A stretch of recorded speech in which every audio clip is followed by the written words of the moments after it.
कहानी नंबर 1, दलित का बच्चा।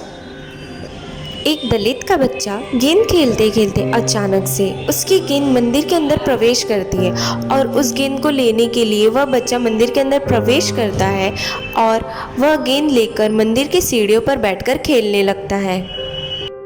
वहाँ से एक पंडित जी जा रहे थे और उसकी नज़र उस दलित के बच्चे पर पड़ती है और उसको लात मारकर नीचे गिरा देती और कहते हैं कि तू एक दलित का बच्चा है, तेरा यहाँ आना पाप है। इस पाप को धोने के लिए तुझे 10,000 का जुर्माना भरना पड़ेगा, वरना तेरे परिवार को मार मार कर अधमरा कर दिया जाएगा।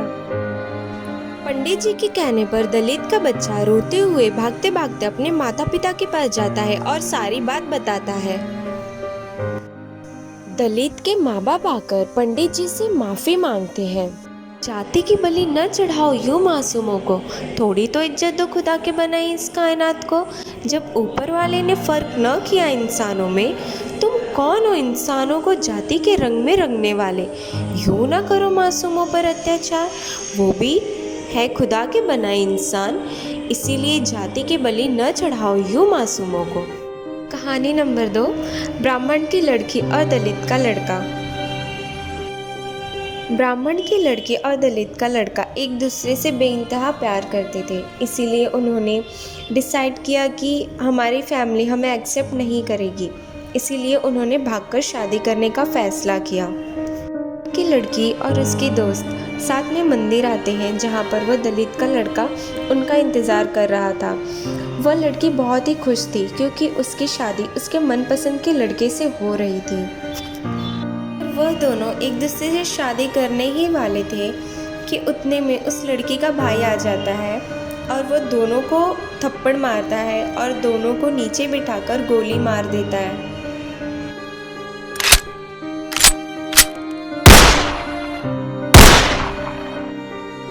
फूलों की आंधी कुछ यूं चली कि दास्ताने इश्क की सारी इमारतें हिल गई। जो थी कभी पाक सी मोहब्बत, वो जाति धर्म की रंजिशों में नापाक बनकर रह गई। कहानी नंबर 3, दलित पंकज।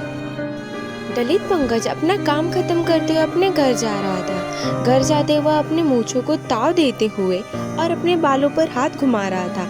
इतने में ऊंची जात के लोग देखते हैं और कहते हैं कि देखो, ये अपने मूंछों को ताव दे रहा है, चलो इसे हम मार देते हैं।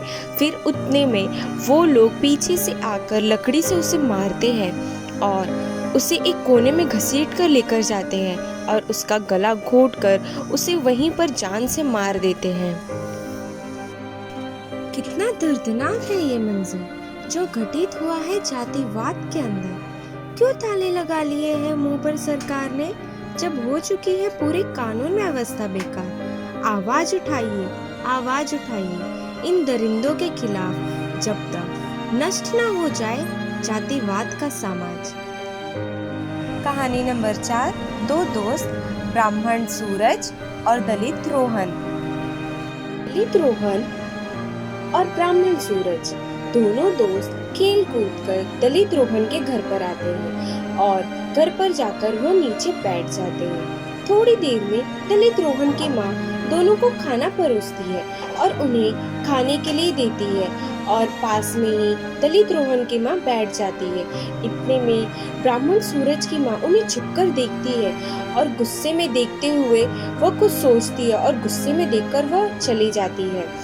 थोड़ी देर बाद ब्राह्मण सूरज अपने घर आते हैं और उसकी माँ उनको मारते पीटते और उनको कान पकड़ते हुए बोलती है कि नालायक, तेरा दोस्त नीची जात का है और तूने उनके घर में रोटी खाई, तू भी अब नीची जात का हो गया है, तूने अपना धर्म भ्रष्ट कर लिया है, क्या होगा अब तेरा।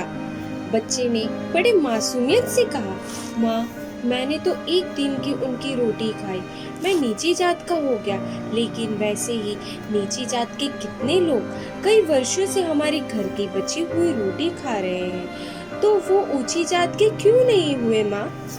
ये सुनते ही माँ चुप हो गई। जाति और धर्म केवल लोगों को बांटने का काम करती है, जबकि प्यार और दोस्ती ही लोगों को मिलाती है। रिश्ता कोई जाति धर्म नहीं होता है, जहाँ मोहब्बत और दोस्ती गहरी हो। वही रिश्ता बड़ी पहचान बन जाता है। इसलिए बहुत सुन लिया है आपने और बहुत सुन लिया है हमने।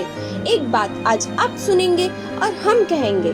हमारा धर्म हमें इंसानियत सिखाता है और इंसानियत हमें हर व्यक्ति से रखना प्रेम भाव छोड़कर। पीछे की क्या है उनका रंग, रूप और जात पात, तो फिर कैसे अलग है वो हम सबसे? सिर्फ इसलिए कि उसका धर्म अलग है हमसे, यह मुझे गवारा नहीं, यह अमान्य है, क्योंकि वो भी इंसान है और उससे प्यार करना ही मेरा धर्म है। का छुआ हुआ पानी नहीं पीते वो लोग, न जाने उसी हवा में सांस कैसे लेते हैं वो लोग। क्यों न लगा के जाति का लेबल लहू की बोतलों पर, देखते हैं कितने लोग रक्त लेने से मना करते हैं। व्यक्ति अपने विचारों से निर्मित प्राणी है और जो जो सोचता है वही बन जाता है।